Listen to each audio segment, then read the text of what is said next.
Boa noite, queridos irmãos. É com muita alegria que nos reunimos em mais essa terça-feira para dar continuidade aos nossos estudos. Antes de iniciarmos, pedimos a todos que fechem os seus olhos, aqueles que não quiserem também não tem problema, para que possamos agradecer essa oportunidade. Senhor Jesus, Mestre querido e amado, obrigada mais uma vez por essa oportunidade de reflexão. Pedimos, Senhor, que esteja conosco durante toda a aula de hoje, nos envolvendo, nos iluminando, para que possamos absorver o conteúdo de hoje. Pedimos também, Senhor, que ilumine todo o nosso lar, todos aqueles que estiverem dentro dele, e que ilumine também aqueles que não puderam estar conosco por motivos diversos. Estejam eles no nosso coração ou estejam eles em outras esferas.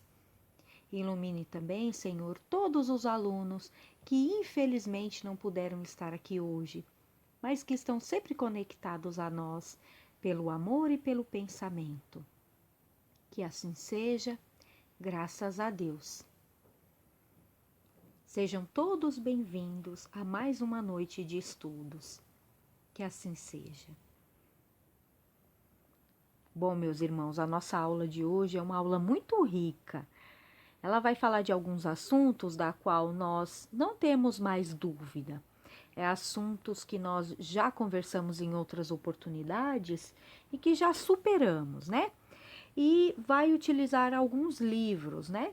Os livros da codificação, que a gente sempre convida todos vocês a estarem com eles em mão, com caderno, com lápis, né, para fazer as suas anotações e interagirem conosco no chat, colocando as dúvidas ou respondendo os questionamentos que vão surgindo ao longo da aula. Então, hoje nós vamos utilizar um pouquinho do livro dos Espíritos, um pouquinho do Evangelho, do Céu e o Inferno, da Gênese, e vamos tratar de alguns assuntos como a ressurreição da carne, paraíso, inferno, purgatório e paraíso perdido. Então vamos lá.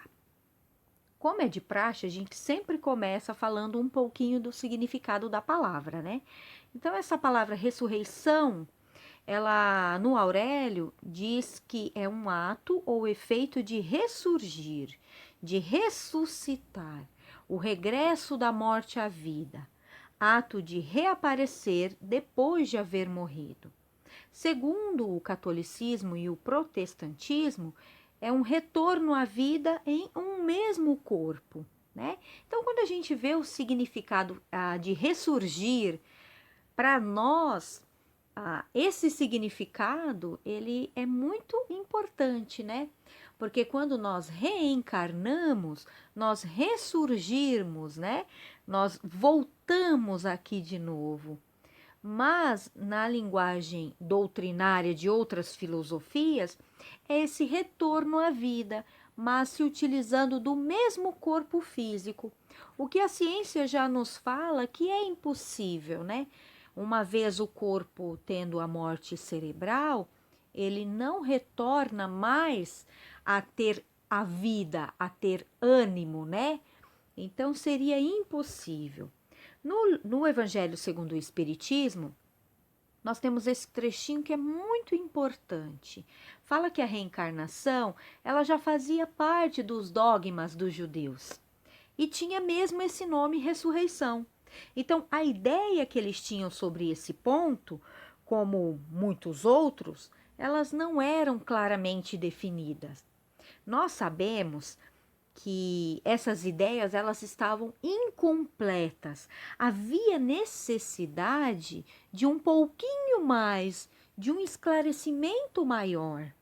E o espiritismo, para nós hoje em dia, né, ele veio como essa luz que tirou essa barreira, tirou essa trava, tirou esse véu. O espiritismo, ele se tornou um elo. Então ele fez o quê? Ele ligou aquele conhecimento que era limitado, tornando ele abrangente, ilimitado. Construiu esses valores que lá atrás as pessoas não tinham. Então não era maldade, não era falta de conhecimento, mas é que naquele momento era apenas isso que eles tinham, né? Então eles criam, né? Eles acreditavam que o homem que vivera podia reviver. Isso eles sabiam, eles tinham essa certeza que não havia morte, a morte eterna, né, do morrer, do acabar, mas que havia essa maneira de voltar. Eles só não sabiam como. Por isso que eles davam esse termo ressurreição, né? Então o espiritismo já chama de reencarnação, que é esse retorno à existência, porque a vida ela é única, é aquela da qual o nosso Pai Criador nos deu no momento da criação, e ela não terá fim. Agora, o que nós estamos tendo neste momento é uma existência de tantas outras que tivemos no passado e de tantas outras oportunidades que teremos no futuro.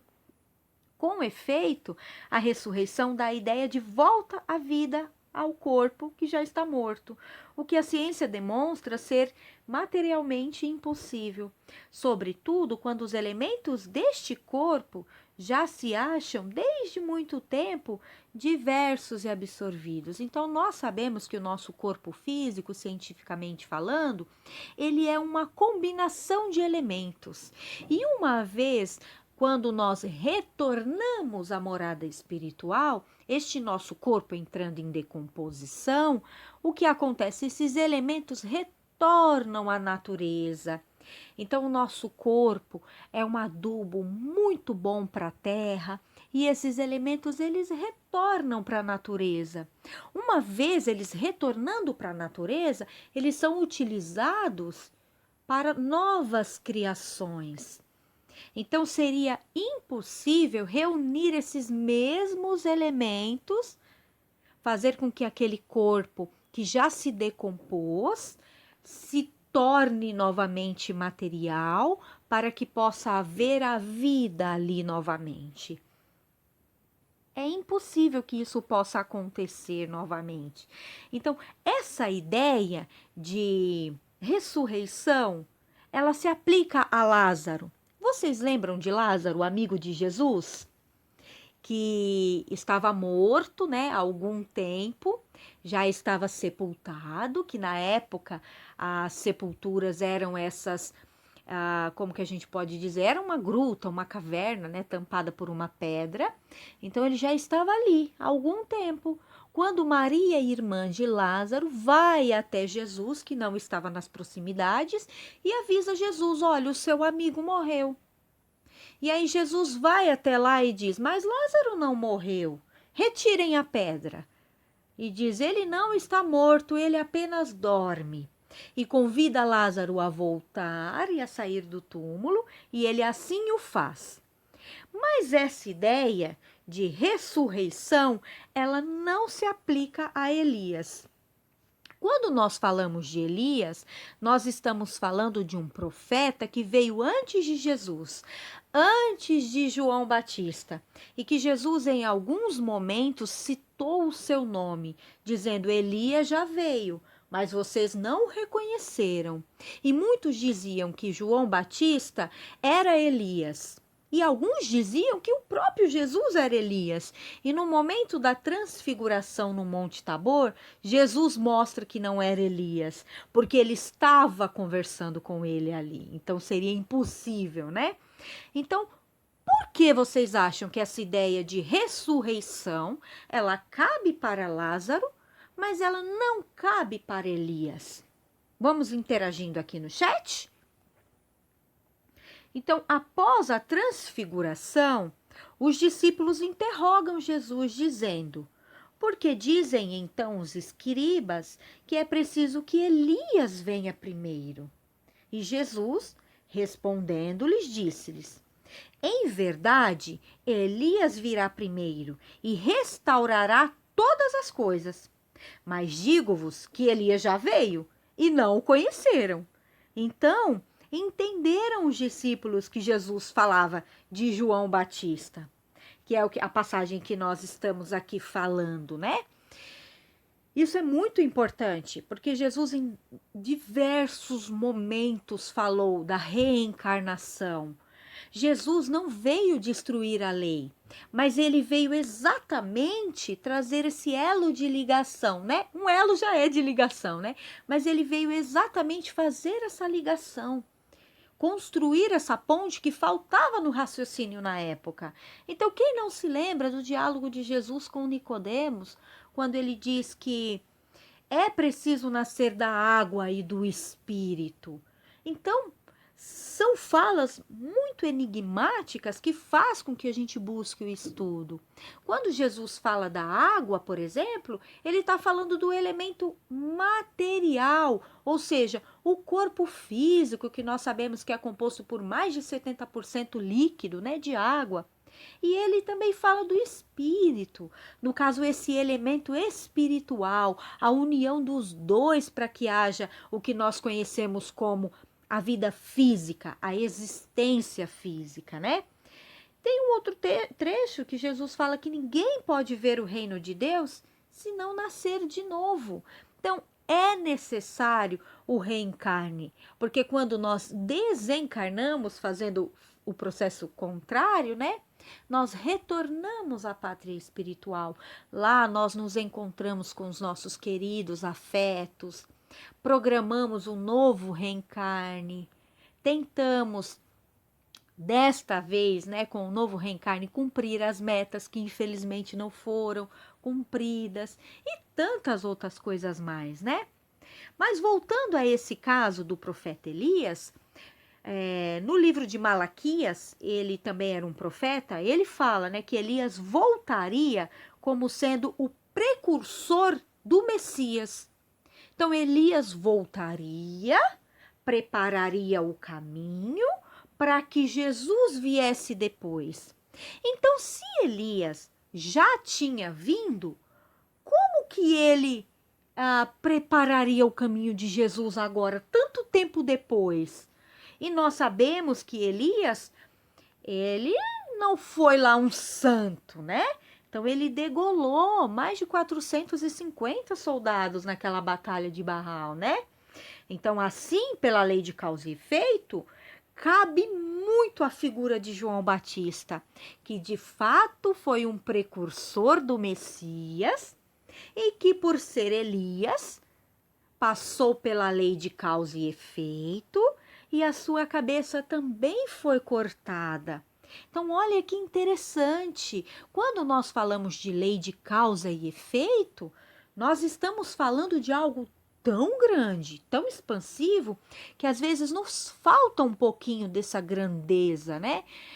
Porque a lei de causa e efeito é uma prova de que Deus não nos castiga, de que Deus não nos pune, porque nós estamos inseridos na lei de causa e efeito. Então, nós mesmos cavamos o buraco da qual futuramente nós estamos caindo nele. Então, depois nós precisamos retornar e tampar aquele buraco, para que nem nós, nem o outro venha cair novamente. Então, a vida nova são novas oportunidades de acertar, né? Esse vida é com referência a essa existência, né? Porque a vida é uma só.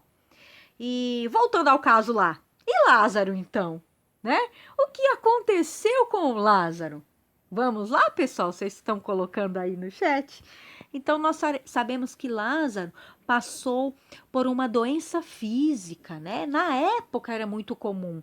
Hoje em dia, quase a gente não ouve mais falar, né? De letargia, catalepsia, que é aquele estado de sono profundo, da qual a respiração quase não se nota, os batimentos cardíacos quase não se notam, né?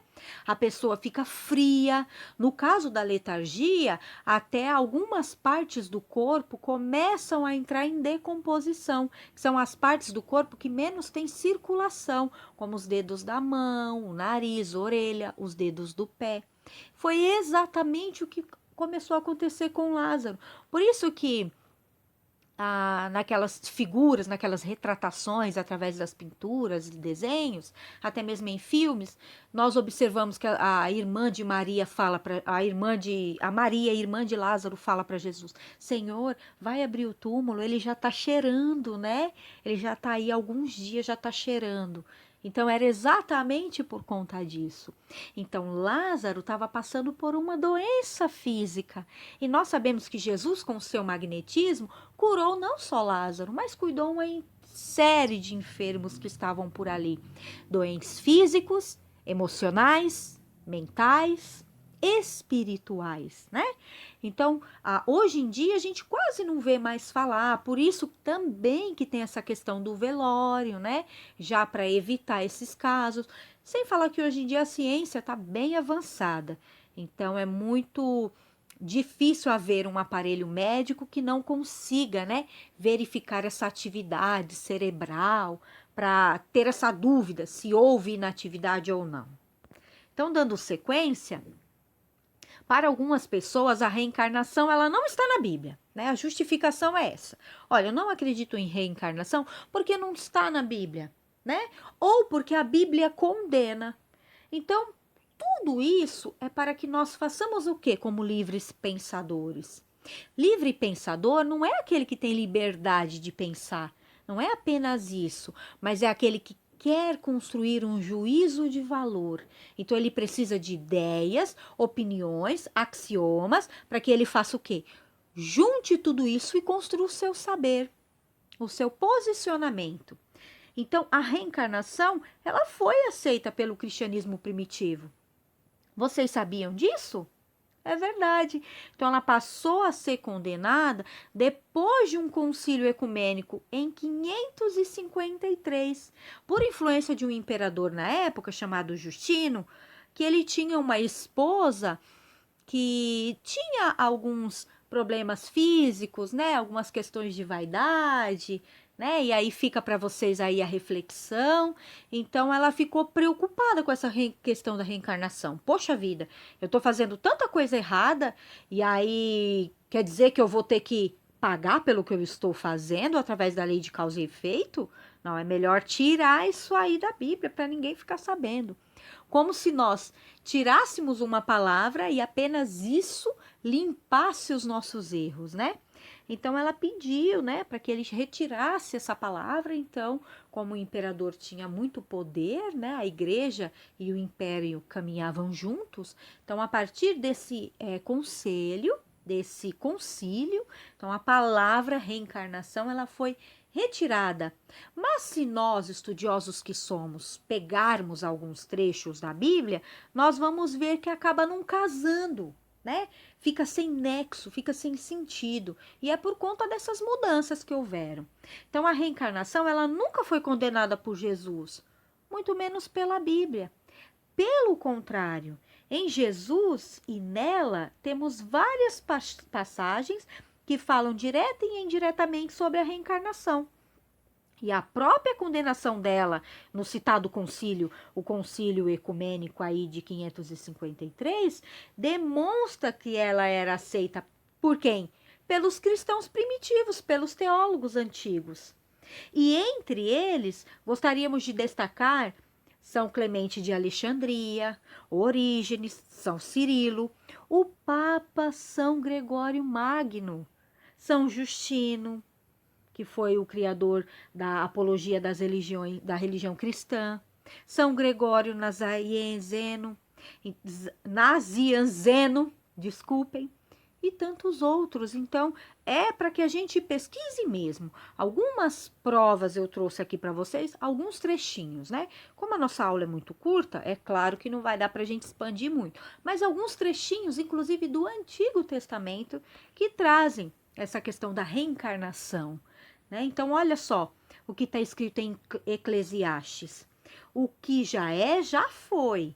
E o que há de ser, também já foi.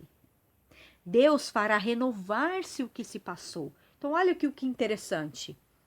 O que já é, já foi. Ou seja, parece que é novo, mas não é novo. Já teve lá atrás, já aconteceu. Que interessante, né? E Paulo falando aos Coríntios, né, na sua primeira carta. Semeia-se corpo natural, ressuscita corpo espiritual. Então, olha a palavra ressuscita, olha que interessante. Mas o que é que ressuscita?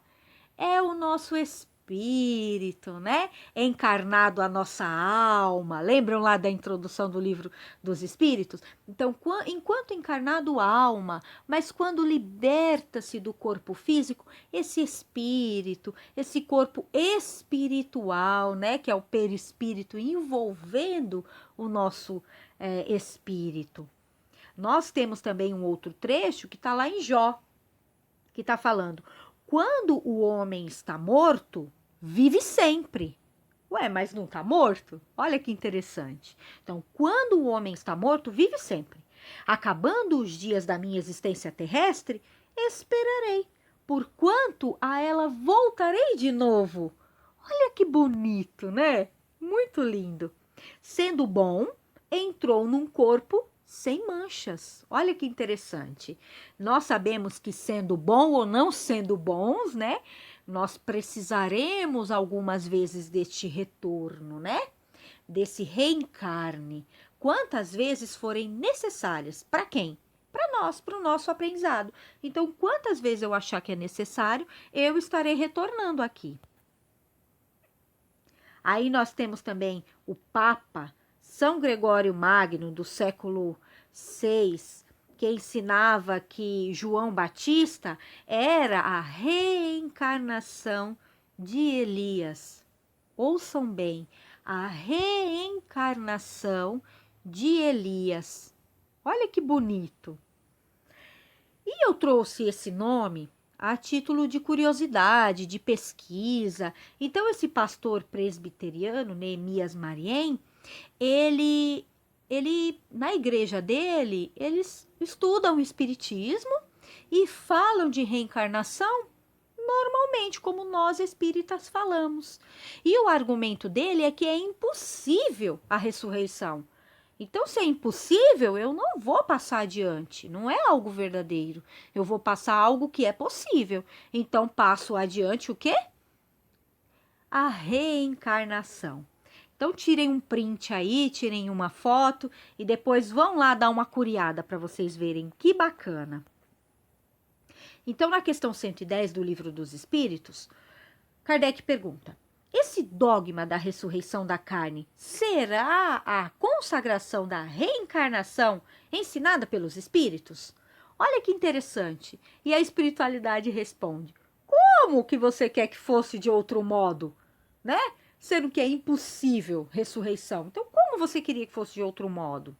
Então, é para que a gente entenda que muitas vezes nós levamos as palavras ao pé da letra. E a letra, ela é fria. E a letra, às vezes, nos conduz ao erro. Então, é o que a espiritualidade está falando, né? Que se nós olharmos a palavra ressurreição, como essa questão do ressurgir, ok, de repente é dessa maneira, né?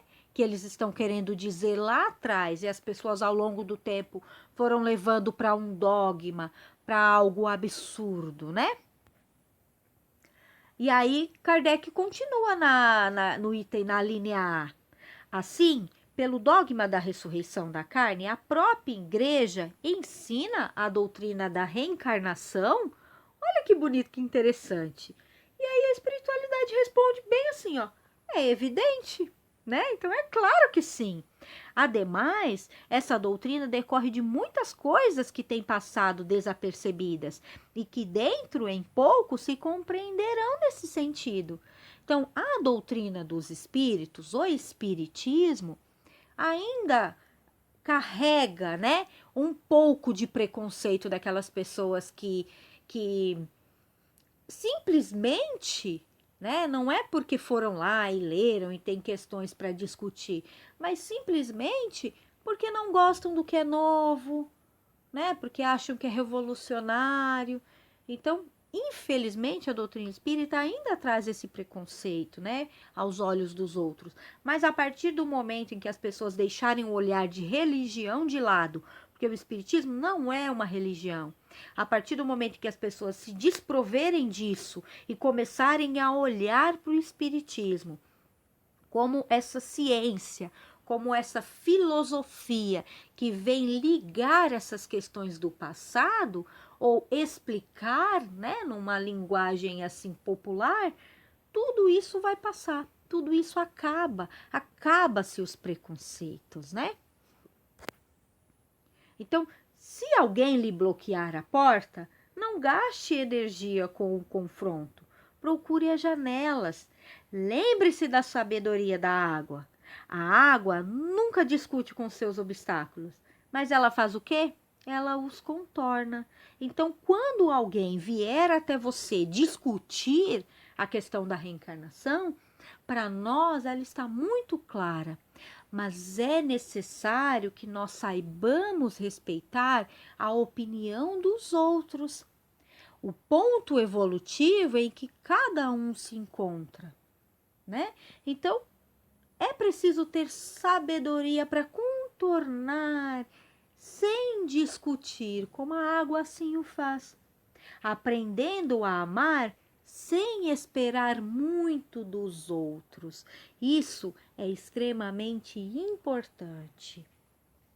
Às vezes, brigar, discutir, querer mostrar o nosso ponto de vista só faz com que as pessoas gostem menos dele. Então, a melhor coisa que nós temos a fazer é respeitar, porque impor o nosso ponto de vista não faz com que o outro o aceite, nem faz com que a gente seja respeitado às vezes. Então, algumas vezes é preciso calar para não discutir, para não ferir, para não magoar, né? Então, seguindo a nossa aula, eu tenho algumas perguntas, porque eu tô achando que o nosso chat está muito paradinho. E aí a gente fica aqui assistindo a aula. Mas é tão legal quando vocês interagem, então eu trouxe algumas questões aqui para vocês irem respondendo. Talvez eu precise mudar o slide para seguir a aula, porque nós temos um tempo. Mas vocês podem fazer o quê? Anotar aí no caderninho de vocês, ou tirarem um print, ou tirarem uma foto e irem respondendo, que a gente vai auxiliando aí no chat, tá bom? Então, as perguntas são: após a morte, para onde nós vamos? Lembra que na aula de hoje nós vamos falar de inferno, de paraíso, de purgatório, de inferno perdido? E aí? Quando a gente, não vou nem dizer morre apenas, quando nós desencarnamos, vocês sabem a diferença de morrer e desencarnar? Pois me coloquem aí no chat que eu quero ver, hein? Então, quando a gente morre ou quando a gente desencarna, para onde a gente vai? Existe céu? Vocês acham que existe um céu bonitinho, cheio de anjinho, tal, igual a gente falou na outra aula? Existe inferno cheio de diabinhos, igual o Fábio falou na aula passada? Vocês acham? E purgatório, o meio do caminho ali? Vocês acham que existe? Será que a nossa vida não serviu para nada? Então, tudo que eu aprendi aqui não serviu para nada. Eu vou ficar num céuzinho beático, ou eu vou ficar num inferninho, ou eu vou ficar num purgatório. O que vocês acham? Continuando a nossa reflexão. Vocês acham que há julgamento final? Então, eu morri, eu desencarnei e passo por um julgamento, e é esse julgamento e não as minhas ações que vão determinar onde eu devo estar. Então, você vai para o céu. Não, você vai para o purgatório, porque foi mais ou menos bom. Não, peraí, você vai para o inferno. O que vocês acham? Há um julgamento? Há um julgamento final? Desculpa, gente. E medo da morte? Desculpa, pessoal. Vocês têm medo da morte? Ah, eu vou morrer. E agora? E a pergunta que eu faço: se nós morrêssemos agora, a lei de causa e efeito ia me deixar feliz e tranquila, ou a lei de causa e efeito ia causar um peso na minha consciência e um medo enorme? E aí? É muita questão, né? Mas vão respondendo aí. E se hoje fosse o seu último dia de existência, você estaria preparado para o retorno? Pensando nessa questão de causa e efeito? Ação e reação? O que vocês acham? Olha aí o desenho a foto da porta. Uma porta linda e maravilhosa, um gramado, um céu super azul e a outra em chamas, pegando fogo. Qual dessas portas nós passaríamos? Ou será que deveríamos passar? Lembra quando a gente falou sobre umbral? Da passagem que é umbral? Então vamos lá, estou esperando a resposta de vocês, tá bom? Então, nas religiões tradicionais, existe um esqueminha, né? Um processo, vamos dizer assim. Então, tem a criação do espírito, né? Deus criou os espíritos. Depois desta criação, existe o nascimento, que é o nascimento do corpo físico. Então, essa pessoa tem essa vida de relação na Terra. Então, vai viver, vai interagir, vai reencontrar, vai conversar. A pessoa vai traçar os seus caminhos, vai fazer as suas escolhas. Depois desta existência, dessa vida no planeta Terra, vai envelhecer e vai haver a morte do corpo físico. Após a morte do corpo físico, vai ter essa análise da vida terrestre. Então, vai ter o julgamento. Prestem atenção, pessoal, nós estamos falando a visão das religiões tradicionais, tá bom? Não do espiritismo, tá bom? Mas essa análise da vida terrestre. Então, a pessoa retorna, né? Vai ter esse julgamento. Próximo passo seria esse martelo, esse veredito, né? Se foi uma pessoa boa. Então, chegou aí o veredito do julgamento. Ah, sim, ok. Essa pessoa foi boa. Então, se essa pessoa foi boa, sem problema, vai diretão para o céu. Ufa, que alívio. Mas temos a opção dessa pessoa não ter sido tão boa. E se no caso ela não foi tão boa assim, aí, gente, aí o bicho pega pra ela, coitada. Aí ela vai passar pelo quê? Vai passar pelo veredito de essa pessoa não foi boa. E se ela não foi boa, ela pode ter sido ruim ou pouco ruim, né? Mais ou menos ruim. Se no caso a pessoa foi... Eita. Se no caso a pessoa foi pouco ruim, então ela ainda tem a opção de ir para o purgatório. Então, vai lá para o purgatório. Lá ela vai fazer o quê? Vai purgar, vai retirar dela, né? Essa ruindade que ela teve enquanto esteve aqui. Agora, se do contrário ela foi muito ruim, aí, coitadinha, não tem chance. Aí ela vai direto para o inferno. E uma vez no inferno, vai ficar lá para sempre, né? Então, é o que o livro Céu e o Inferno nos mostra, né? Que não existe essas penas eternas, né? Mas que nós estamos estudando aí devagarzinho, né? Até chegar lá. Então, dando continuidade na questão 1012, Kardec pergunta: haverá no universo lugares circunscritos para as penas e os gozos dos espíritos, segundo o seu merecimento? Não haverá mesmo um lugar circunscrito, um lugar determinado? Acima é o céu, só ficam as pessoas boas. Abaixo da terra é o inferno, só ficam as pessoas más. Haverá um lugar assim? E a espiritualidade diz, né? Ó, nós já respondemos a essa pergunta. As penas e os gozos são inerentes ao grau de perfeição dos espíritos. Cada um tira de si mesmo o princípio da sua felicidade ou da sua desgraça. E como eles estão por toda parte, os espíritos, né? Nenhum lugar circunscrito ou fechado existe, especialmente destinado a uma ou outra coisa. Quanto aos encarnados, esses são mais ou menos felizes ou desgraçados, ou infelizes, né? Conforme seja mais ou menos adiantado o mundo em que habitam. Então, olha que interessante. Não existe um lugar circunscrito. Então, eu vou para o céu, eu vou para o inferno, eu vou para o purgatório, não vai mais para o limbo, porque o limbo foi banido, né, da igreja, mas não existe mais essa questão, né?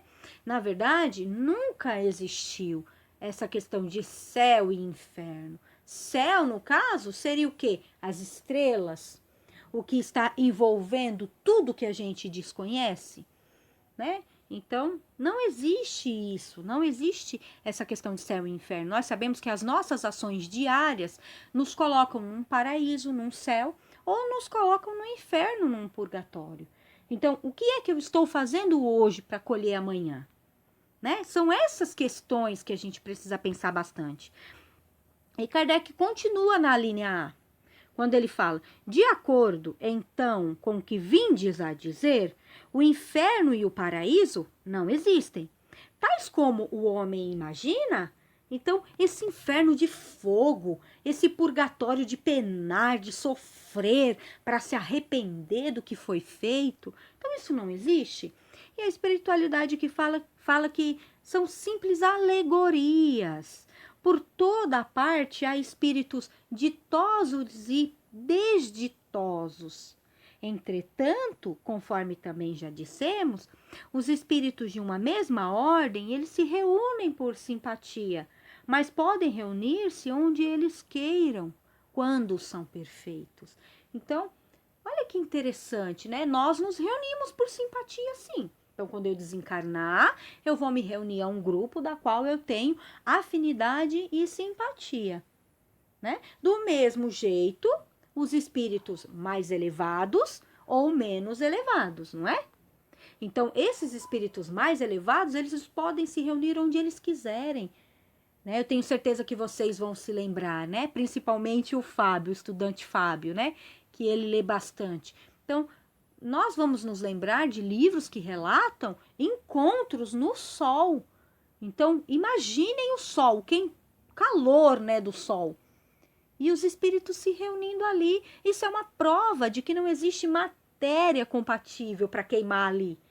Então, olha que interessante, olha que bonito também, né? Olha que consolo que nos traz. E que responsabilidade também, né? E qual o pai que entre cada um de nós vê o seu filho pedir um pão e ele vai dar a ele uma pedra? O filho tá ali com fome, pede um peixe e ele vai dar uma serpente venenosa, né? Aquele que pede um ovo e ele vai dar um escorpião.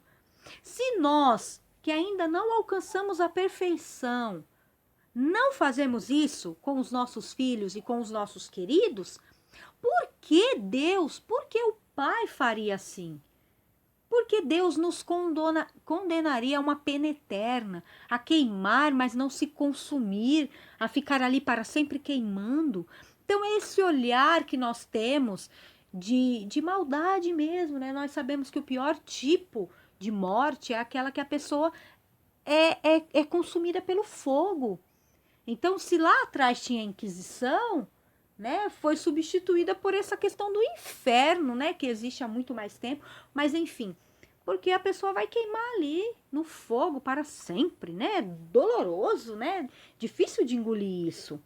E Kardec continua perguntando: que se deve entender por purgatório, então? Olha a resposta, gente. O purgatório nada mais é do que nós estamos fazendo aqui no planeta Terra. Ó. Dores físicas e morais, a espiritualidade responde. É o tempo da expiação. E o nosso planeta não é do quê? Não é de expiações e de provas? Então, quase sempre há na Terra esse purgatório que a gente fala, que vê em outros lugares. Aqui nós estamos. Deus vos obriga a expiar as vossas faltas. Então, nós estamos aqui. Olha que interessante. Pensem nesse processo, né, de desencarne, retorno à pátria espiritual e retorno novamente aqui a um planeta de provas e expiações, se assim for necessário, não é? Então, olha que bonito. O que o homem chama de purgatório é igualmente uma alegoria, devendo-se entender como tal, não um lugar determinado, porém o estado dos espíritos imperfeitos que se acham em expiação, até alcançarem a purificação completa, que os levará à categoria de espíritos bem-aventurados. Olha que legal. Operando-se essa purificação por meio das diversas encarnações. O purgatório consiste no quê? Nessas provas da nossa vida corporal, as doenças, as pandemias, né? Esses reencontros que às vezes não são tão bons, mas que nós precisamos superar. É o nosso dia a dia. são os nossos limites, são as nossas superações. Mas, amados, não ignoreis uma coisa, que um dia para o Senhor é como 1000 anos, e 1000 anos é como um dia. O Senhor não retarda a promessa, ainda que alguns a têm por tardia, mas é longânimo para conosco, não querendo que alguns se percam, senão que todos venham a arrepender-se. E quem não se lembra de há um pouco mais de 2000 anos atrás, um pastor nos dizer: nenhuma ovelha do meu rebanho se perderá. E quem era esse pastor, senão o governador do nosso planeta, que veio nos dizer: nenhum dos meus tutelados ficará para trás. Nenhum de nós, nenhuma ovelha se perderá, sem que esse pastor amoroso vá em busca dela e traga ela de volta. E regozije-se com o retorno dessa ovelha bem-amada. Então, meus irmãos, todos nós temos e teremos as mesmas oportunidades. Sempre teremos. Na questão 1015, Kardec questiona: que se deve entender pela expressão uma alma a penar? Poxa vida, não existe purgatório. E por que as pessoas falam que aquela alma está penando? O que eu devo entender por isso? E a espiritualidade fala: olha, uma alma errante e sofredora, incerta do seu futuro, e a qual podeis propiciar o alívio que muitas vezes solicita, vindo comunicar-se convosco. Então, o que é uma alma a penar? É aquele nosso irmão que deixou o corpo físico, como os espíritos fazem referência a essa questão 664, são esses nossos irmãos que deixaram o corpo físico e muitas vezes eram apegados à matéria, muitas vezes não aceitaram o desencarne, não aceitaram a morte, e estão o quê? Estão em tristeza, estão em sofrimento. E os nossos irmãos que tiram a própria vida? O que nós podemos fazer para aliviar essa dor que eles estão sentindo? A prece é a resposta dos espíritos à questão 664. A prece é capaz de trazer esse alívio. Mudar as leis divinas? Não, isso não. Mas trazer alívio. Quantos doentes nós encontramos no nosso processo evolutivo, da qual nós não temos a cura para a enfermidade física, mas nós temos um abraço quentinho e apertado. Nós temos as nossas mãos para arregaçar as mangas e auxiliar aquele irmão. Nós temos a palavra para dar um apoio, para levar energia. Não é verdade? Então, curar aquela doença, nós infelizmente não podemos, mas nós podemos tornar os dias melhores, mais amáveis, mais prazerosos. Isso nós podemos fazer. É o que a prece faz. A prece não vai retirar a pessoa do sofrimento em que ela se encontra, mas a prece vai trazer alívio, vai envolver em amor, vai fazer com que reflita e busque assim, então, enxergar o socorro que sempre esteve ao lado, que sempre estará ao lado, pronto para ajudar. E o ciclo de aprendizado? Olha que interessante. Lembra que no começo nós colocamos aquele ciclo de evolução pelo olhar das religiões tradicionais? Agora, se nós formos falar de reencarne, será que o ciclo é daquele jeito? Olha que bacana esse, ó. Então, ele já mudou, certo? A evolução do princípio inteligente. Vocês se lembram? O espírito com E minúsculo, espírito com E maiúsculo. Ai, ai, ai, hein?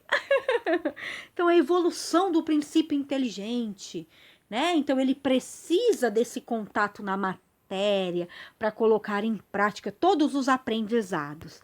Então, nós estamos direto, né, nesse processo evolutivo. Então, nós fomos criados por Deus, simples e ignorante, né? Simples na constituição física, orgânica, e ignorantes nesta questão do conhecimento. Nós estamos ainda em construção. Aquele que disser que sabe tudo não está falando a verdade, não é? Nós estamos ainda nessa construção do conhecimento. E aí, nós reencarnamos, precisamos desta vida de relação na Terra, né?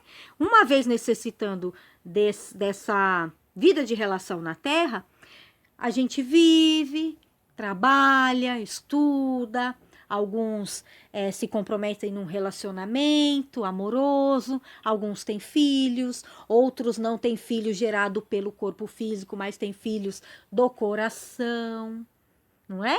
E nós nos relacionamos, né? Então, passamos por aquele período de 60, 70, 80, 90, 100 anos ou até mais, não é? E aí o nosso corpinho físico não aguenta mais. Não tem condição. O corpinho físico morre. Então, uma vez o corpo morrendo, o que que a gente faz? Voltamos ao plano espiritual. O que muitos falam de erraticidade, já ouviram falar? Então, a erraticidade é esse período entre o desencarne e o reencarne. Então, que nós estamos ali na pátria espiritual, na nossa verdadeira morada. Nós voltamos ao plano espiritual. Aí, começamos a avaliar, percebemos que há necessidade de retornar. Algumas coisas não foram bem feitas, outras ficaram pela metade, outras precisam ser reparadas. Eu tenho entes queridos que precisam que eu venha na frente ou que eu venha depois, não é? E aí nós fazemos o quê? Montamos o nosso plano reencarnatório ali com auxílio dos engenheiros siderais. Olha que legal! E aí, próxima fase. Próxima fase, depois de montar esse nosso cronograma, vamos dizer assim, reencarnatório, é essa opção de voltar, não é? Olha, eu preciso desse aprendizado. Sim, preciso. Então, eu vou o quê? Eu vou reencarnar. Ai, gente, me desculpa, tá? Tô apertando aqui o botãozinho, mas tá toda hora aparecendo essa tarjinha preta. O bom é que a gente sabe que esse é o último slide, tá bom? E aí, vocês estão livres desse falatório meu, tá bom? A aula hoje foi um pouquinho longa, mas era muito conteúdo, né? Então, beleza. Nós aprendemos aqui que se sim, então eu preciso do quê? Eu preciso retornar. Então, eu vou o quê? Ressuscitar? Ah, não. Então, eu vou reencarnar. Uma vez reencarnando, eu volto nesse processo de novo. Eu volto ao quê? A vida de relação na Terra. Então, eu vou me relacionar de novo, vou aprender, vou trocar o conhecimento, vou ensinar e vou aprender. Volta-se a esse processo. Mas nós também aprendemos agora na nossa aula, não é? Que essa necessidade de aprendizado na Terra, ela pode acontecer ou não. Pode ser que simplesmente eu não precise mais retornar aqui neste planeta. E aí, para onde eu vou? O que vai acontecer? Eu vou continuar evoluindo no plano espiritual, até o momento em que daí eu puder ser um missionário, ou puder reencarnar em um outro planeta um pouquinho melhor. Quem sabe, não é? Então, a nossa aula terminou aqui. Eu espero que vocês tenham conseguido absorver, conseguido refletir. É muito conteúdo, peço desculpa da aula ter ficado um pouquinho longa, tá bom? Mas tudo foi bem enxugadinho, milimetricamente pensado para que a gente pudesse interagir assim. E aí eu me despeço de vocês, dizendo que foi muito bom estar aqui em mais essa noite de terça-feira e que eu espero que em breve a gente possa se encontrar nas nossas aulas online, né, que é tão legal, as nossas aulas ao vivo, mas que vocês interajam aqui no chat, tá? Que a gente vai respondendo também. Se houver alguma dúvida, coloquem lá no grupo, que nós também vamos nos esforçar para pesquisar e responder as dúvidas de vocês, tá bom? Então, tenham todos uma boa noite e até logo.